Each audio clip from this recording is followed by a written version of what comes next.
Yo, what's up mga lodi? For today's video ay gagala nga po pala ako dito sa SeaWorld. Dahil nga po kararating ko lang galing sa pamimili galing sa palengke, ay napaibig nga po pala pumunta dito sa SeaWorld dahil gusto ko magpahangin. At kapag wala nga po akong ginagawa ay lagi akong pumunta dito para tumambay dito at magpahangin. Dahil napakasarap nga po dito yung tumambay at napakaganda nga po pala dito ng view. Kaya hindi ko naman magdadalawang isip na tumambay dito. Dahil presko na ang hangin, marami ka pang makakita dito ng iba't ibang tao. Katulad nga na ate, nakakawi-kawi yung pangadian niya, isang magandang batang. Kaya nga natutuwa ako pag nagbibideo ako dahil sa mga nakakita kong ganyan. At yun nga kinukwento ako ni ate dyan, kaya lang hindi ko maunawaan dahil sa lakas ng hangin.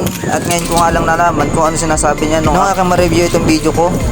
Ayan nga ate, kapag napanood mo to, ang akin nga palang page ay Big TV. Pagpasensyahan mo na ako ate dahil kung minsan nga ay naiingib ako. Yaw! Dahil nga sa lakas ng hangin ay hindi ako makarinig diyan, no? Sa tagal natin nag-uusap ate ay hindi pala tayo nagkakaintindihan kung ano ating pinag-uusapan. Kaya't nang ma-review ko itong aking video ay naunawaan ko na kung anong ibig kong sabihin. Ay, sus ka po talaga naman, no?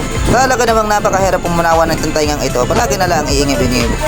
So ayun nga ate, maraming salamat nga po pala sa iyong oras sa pakikipagkwentuhan mo sa akin. Talaga naman naaaliw ako kapag may nakikipagkwentuhan sa akin o nakikipag-usap. So ayan na nga, malapit na nga tayo magkaintindihan diyan ate. Sige nga. Sige ate, konting push pa, konting usap pa, magkakaintindihan na tayo dyan. So ayan na nga at nangunawa na nga ako ni ate. Big TV nga po pala ang aking page ate. Salamat. Maraming salamat nga po pala ate sa time mo sa pagkipag-usap mo sa akin. Ayan na nga ate, pinapakita ko na sa inyo ang SeaWorld namin dito sa Barangay Satcharan, Mauban, Quezon. Talaga naman napakaganda. At talaga naman sa oras na yun ay napakalakas nga ng alon at hangin diyan, no? At diyan nga ililingalinga ako dahil nahanap ko nga dyan yung mga batang lagi nakatambay. At ayan, may nakita nga ako diyan para nagbablog pa sila. O ayan, no? Dahil nga naman sa ganda ng view dito ay talaga makakapablog ka talaga naman. At ayan na nga, binaba ko nga dyan ang aking camera. Mas maganda palang tingnan kapag ka nakababa ang camera. Ayan na nga at magpapatuloy na nga tayo maglakad-lakad diyan. Yay! O diba, napakalakas ng hangin, napakalakas ng alon. At ayan na nga, malapit na nga po ako sa dulo diyan, no? At kung mapapansin nyo nga ay napakalakas ng alon at namumuti-muti pa nga yan ang tingnan. At ayan na nga, malapit na nga ako sa pinakadulo dyan, no?